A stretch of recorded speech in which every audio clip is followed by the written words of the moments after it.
Hello दोस्तों, स्वागत है एक बार फिर से छवि मैथमेटिक्स क्लासेस में। आज हम लोग कुछ और नए क्वेश्चन लेके आए हैं। आइए देखते हैं, क्वेश्चन सॉल्व करते हैं। क्वेश्चन है हमारा, किसी रेखा के दिक् अनुपात क्रमशः इतने हैं तो उसकी दिक् को याद कीजिए। दूसरा क्वेश्चन है, यदि एक रेखा एक्स वाई अक्षों से क्रमशः इतने इतने कोण बनाती है तो जेड एक्स से क्या कोण बनाएगी। तीसरा है आपका कि sine square X plus sine square alpha sine square beta sine square gamma equal to 2 के बराबर होगा। उन रेखाओं के बीच का कोण ज्ञात करें जिनकी दिक् अनुपात इतने और इतने हैं, या फिर दिक् अनुपात की जगह पर डायरेक्शन कोसाइंस भी दे सकता है। पांचवा है आपका कि इतने इतने और इतने और इतने 4 बिंदु हैं तो रेखा खंड ए बी का सी डी पर प्रक्षेप। ठीक है, ये 5 क्वेश्चन लेके आया हूं मैं। आइए देखते हैं इनका सॉल्यूशन। पहला क्वेश्चन है, किसी रेखा के दिक् अनुपात क्रमशः इतने हैं। ठीक है, दिक् अनुपात यानी कि माना किसी रेखा के दिक् अनुपात ए कॉमा बी कॉमा सी हैं, तब ए इक्वल टू कितना हो जाएगा 2 एंड बी इक्वल टू कितना हो जाएगा 3 एंड सी इक्वल टू कितना हो जाएगा 4। तो दिक् को ज्यादा कीजिए। ठीक है, वी नो डैट, हम जानते हैं कि दिक् को एल इक्वल टू होता है plus minus A upon under root A square plus B square plus C square. ठीक है, एंड एम इक्वल टू होता है plus minus B upon under root A square plus B square plus C square, and N equal to होता है C upon under root plus minus A square plus B square plus C square. यानी कि सबसे पहले हम क्या कर लेते हैं, अंडर रूट की वैल्यू निकाल देते हैं। A square plus B square plus C square की वैल्यू निकालेंगे तो ये वैल्यू हमें पता है कितना है, 2 दूनी 4 हो जाएगा, 3 3 या 9, 4 चौक 16, 20 यानी कि अंडर रूट 29। ठीक है, तो एल इक्वल टू कितना हो जाएगा हमारा plus minus 2 upon under root 29, M equal to हो जाएगा plus minus 3 upon under root 29, and N equal to हो जाएगा plus minus 4 upon under root 29। तो यानी कि हमें किसी भी उस रेखा के दिक् को जो होंगी, उस रेखा की दिक् को कितनी हो जाएंगी, L comma M comma N, या फिर हम कह सकते हैं जो कि कितनी होंगी plus minus 2 upon under root 29 comma plus minus 3 upon under root 29 और plus minus 4 upon under root 29। ठीक है, तो जिसके डायरेक्शन रेशियोस ये होंगे उसके डायरेक्शन कोसाइंस जो होंगे वो इतने होंगे। ठीक है, यही हमसे फाइंड आउट करवा रहा है पहले वाले क्वेश्चन में। दूसरा क्वेश्चन देखते हैं।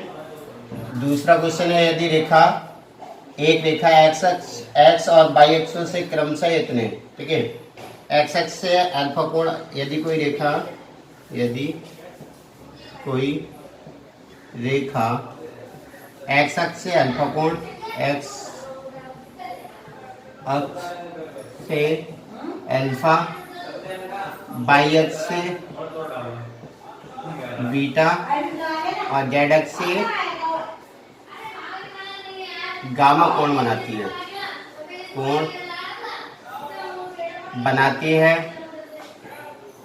तब हम लोग जानते हैं एल स्क्वायर प्लस का M square plus N square equal to 1 के बराबर होता है। यानी कि हम इसको कह सकते हैं cos square alpha cos square beta cos square gamma equal to 1। Equation number 1 दे देते हैं, दिया है alpha equal to π/4 and beta equal to आपका कितना π/3 और गामा इक्वल टू हमें फाइंड आउट करना है। ठीक है, तो ये वैल्यू उठा के हम यहाँ पर रख देंगे। तो cos π/4 का मान जो होगा वो कितना होता है, cos π/4 का मतलब 45, तो 1/√2 cos π/3 का मतलब हो गया आपका 60 का मतलब होता है आपका 1/2 कॉस के दोनों वैल्यू। तो ये वैल्यू अगर यहाँ पर हम रखेंगे तो समीकरण 1 से कितना हो जाएगा 1/√2 का होल स्क्वायर प्लस 1/2 का whole square cos square gamma equals to 1। तो this implies this cos square gamma equals to कितना हो जाएगा 1 माइनस 1/2 और माइनस का 1/4। तो 1/4 तो आपका एलसीएम आ जाएगा 4 एलसीएम हो जाएगा। इधर आ जाएगा आपका 4 माइनस का 2 माइनस का 1 यानी कि 1/4। ठीक है। तो कॉस अल्फा अगर हम लोग निकालेंगे तो प्लस माइनस 1/2। ठीक है। प्लस माइनस 1/3 का 2 का मतलब है कि हमारे यहाँ पर जो एंगल होंगे तो कितने होंगे, दो तरह के एंगल हो सकते हैं।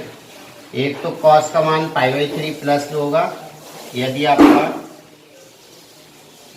कॉस अल्फा 1/2 है, सॉरी कॉस अल्फा नहीं कॉस गामा, कॉस गामा यदि 1/2 है तो गामा इक्वल्स टू हो जाएगा आपका π/3। और अगर माइनस में है कॉस गामा कितना माइनस का 1/2 है तो ये हो जाएगा आपका तो ये हो सकता है आपका कॉस गामा इक्वल्स टू हम इसको लिख सकते हैं कॉस 90 कॉस 2π/3।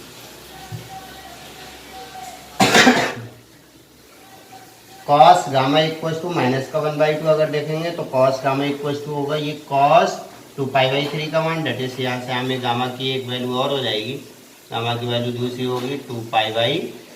ठीक है। तो एक तो यहाँ से गामा की वैल्यू आएगी आपकी π/3, दूसरी आ जाएगी 2π/3। आई होप ये क्वेश्चन आपको समझ में आ गया होगा। अब देखते हैं तीसरा क्वेश्चन। तीसरा क्वेश्चन है हमारा सिद्ध करो कि साइन स्क्वायर है दिस। ठीक है। तो हम लोग जानते हैं, ऐसा कर लो इसके लिए LHS ले लेते हैं। साइन स्क्वायर अल्फा प्लस का sine square beta plus sine square gamma equals to 2 लाना है तो हम इसको तोड़ लेते हैं 1 minus cos square alpha plus 1 minus cos square beta plus 1 minus cos square gamma. ऐसे तोड़ सकते हैं हम। तो 1 + 1 + 1 कितना हो जाएगा 3 हो जाएगा, माइनस का कॉस स्क्वायर अल्फा माइनस का कॉस स्क्वायर बीटा माइनस का कॉस स्क्वायर गामा। ठीक है। तो 3 माइनस कॉमन ले लेंगे तो ये हो जाएगा cos square alpha cos square beta cos square gamma. Sense हम लोग जानते हैं, क्या जानते हैं, cos square alpha plus cos square beta plus का कॉस स्क्वायर गामा जो है तो किसके बराबर होता है 1 के बराबर होता है। तो ये वैल्यू अगर यहाँ पर पुट करेंगे तो ये कितना हो जाएगा 3 - 1 = 2। ठीक है। तो इस तरह से हम लोग प्रूव कर सकते हैं। हेंस LHS =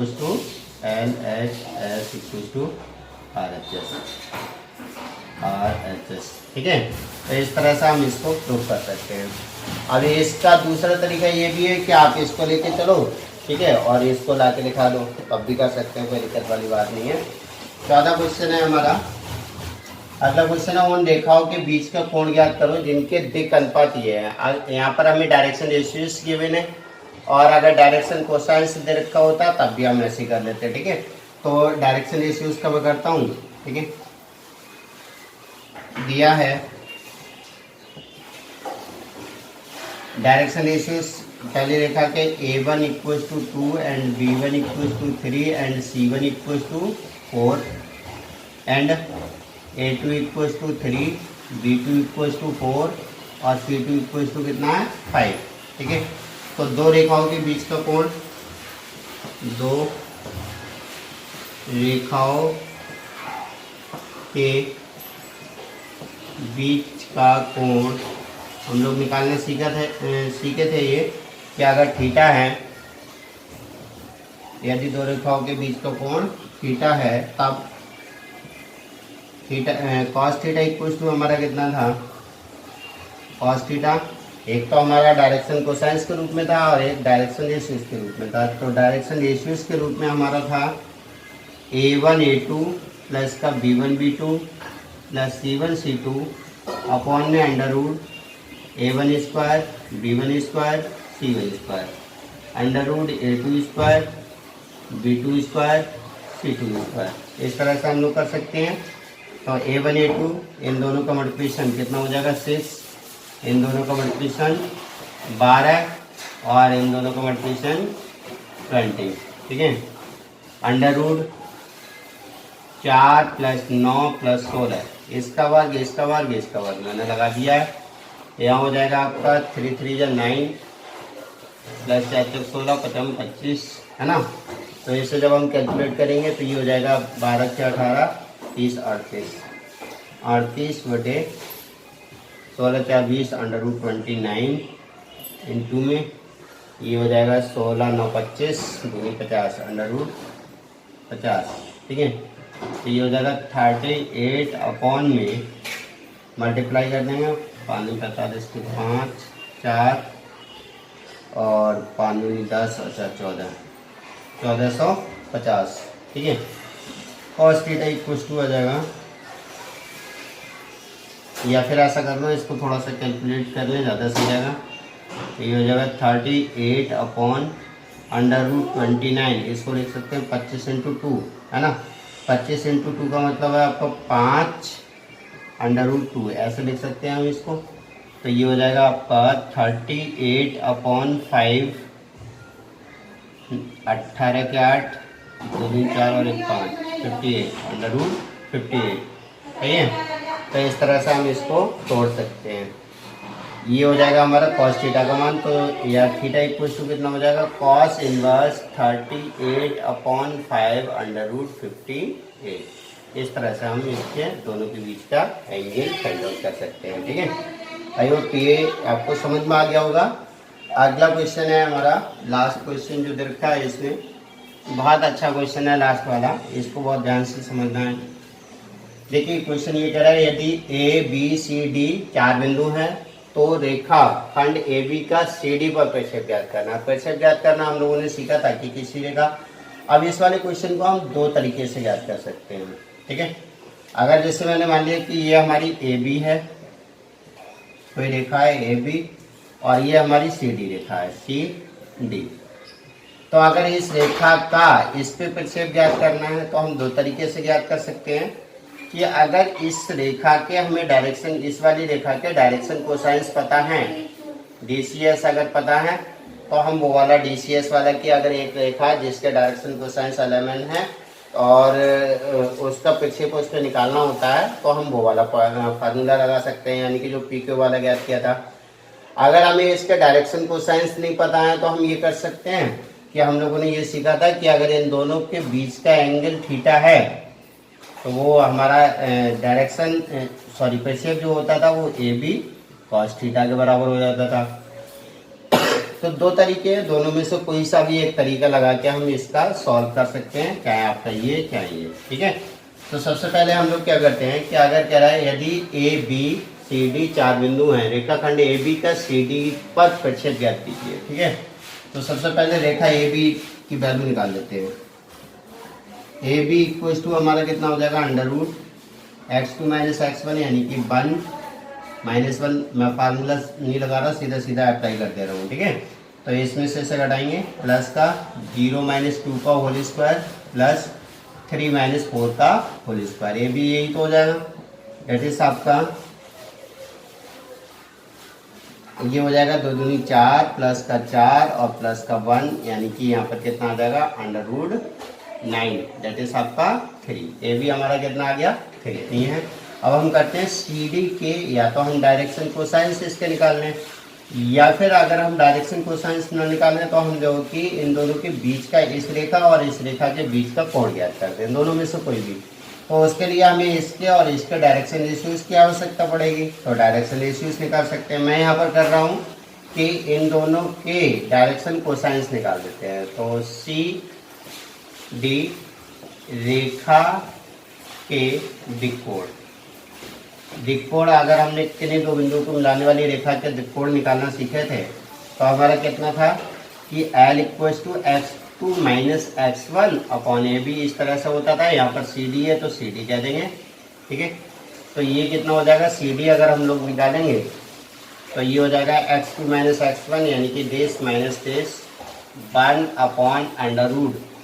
सी डी हमारा कितना हो जाएगा, देश माइनस देश यानी कि 1 का स्क्वायर 1, देश माइनस देश यानी कि 2 का स्क्वायर 4 और देश माइनस देश माइनस 2 का स्क्वायर 4, ठीक है।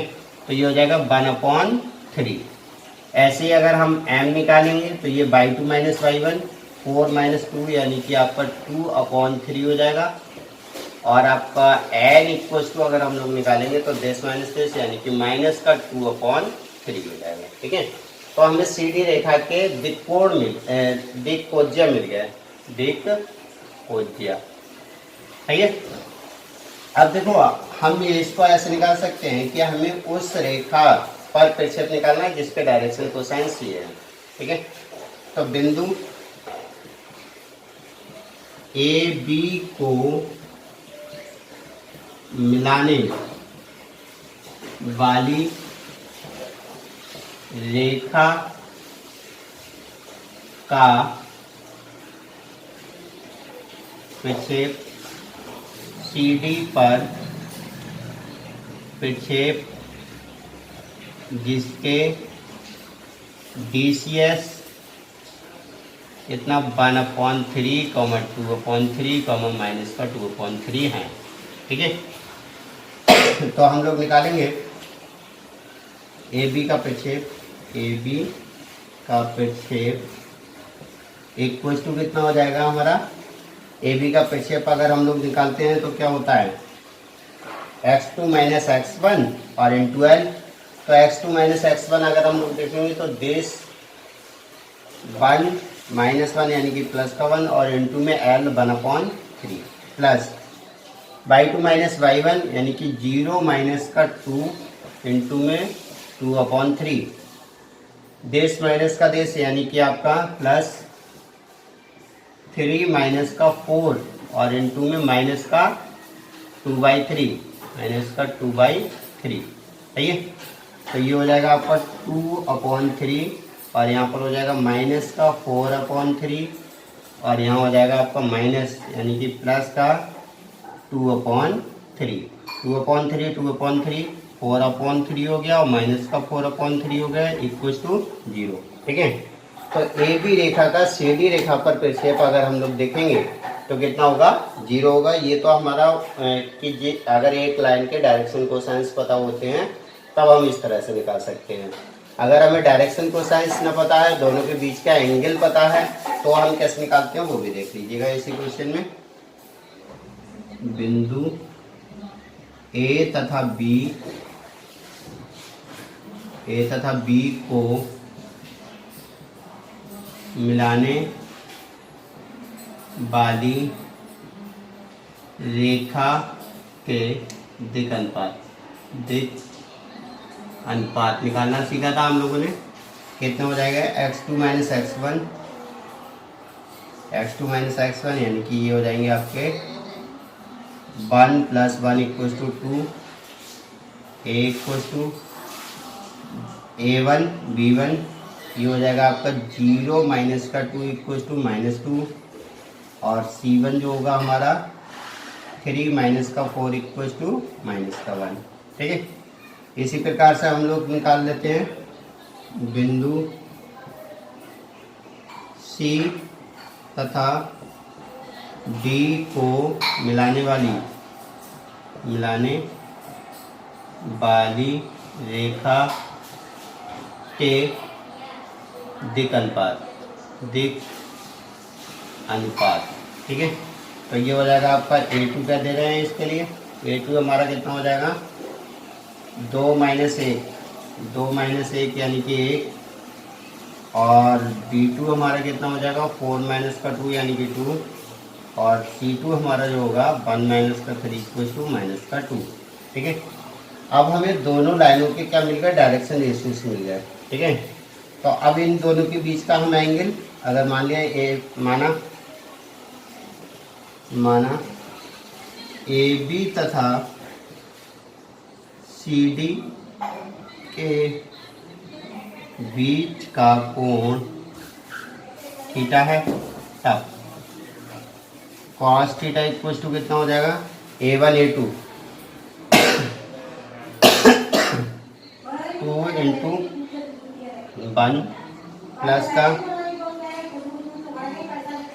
-2 इंटू 2 प्लस -1 इंटू माइनस का 2 अपॉन में कितना हो जाएगा, 1 का 2 का स्क्वायर 4 और प्लस का 4 और प्लस का 1, ऐसे यहाँ पर हो जाएगा 1 प्लस का 4 प्लस का 4। ठीक है, तो ये आ जाएगा आपका, अगर इसको कैलकुलेट करेंगे cos theta equal to 2 minus का 4 और प्लस का 2 अपॉन में √9 अगर इसे देखेंगे 0 हो जाएगा। तो cos में 0 कितने का मान होता है, थीटा इक्वल टू π/2 आ जाएगा। ठीक है, cos 0 मिल गया। अब हमें थीटा की वैल्यू मिल गई π/2। तो हम लोग जानते हैं कि AB, अगर AB के लिए देखें, इसको मिटा देता हूँ, जगह कम है नीचे। अगर हम लोग AB निकालेंगे तो AB हमारा कितना हो जाएगा, दो बिंदु के बीच की दूरी, यानी कि 1 + 1 का होल स्क्वायर, 0 - 2 का होल स्क्वायर, 3 - 4 का होल स्क्वायर, डेट इज आपका कितना हो जाएगा, 4 + का 4 + का 1, डेट इज आपका √9 = 3। तो AB हो गया हमारा 3। ठीक है, तो AB का CD पर प्रक्षेप हम लोग सीखे थे। ये भी CD पर प्रक्षेप अगर हम लोग देखेंगे तो AB का CD पर प्रक्षेप अगर लगाएंगे तो ये कितना हो जाएगा, AB cos थीटा के बराबर होगा। AB हम लोग निकाल चुके हैं 3 और cos थीटा की वैल्यू, यानी कि cos थीटा जो है हमारा कितना आया, 0। ठीक है, तो कितना आ जाएगा, 0। ठीक है, तो AB का CD पर अगर हम लोग प्रक्षेप निकालेंगे तो दो तरीके से निकाल सकते हैं, ऐसे या फिर पहले वाले तरीके से। आई होप दोनों तरीके से आपको अच्छे से समझ में आ गया होगा। आप लोग ट्राई करिएगा। और क्वेश्चन इस चैप्टर के हमने लगभग एक क्वेश्चन सभी टाइप के ले लिए हैं। आप लोग एक्सरसाइज को लगाइएगा। अगर आपको कोई दिक्कत हो किसी भी क्वेश्चन में तो आप लोग कमेंट बॉक्स में लिख के बता दीजिएगा। मैं उस क्वेश्चन को सॉल्व करके उसका वीडियो बना के डालूंगा। Thank you.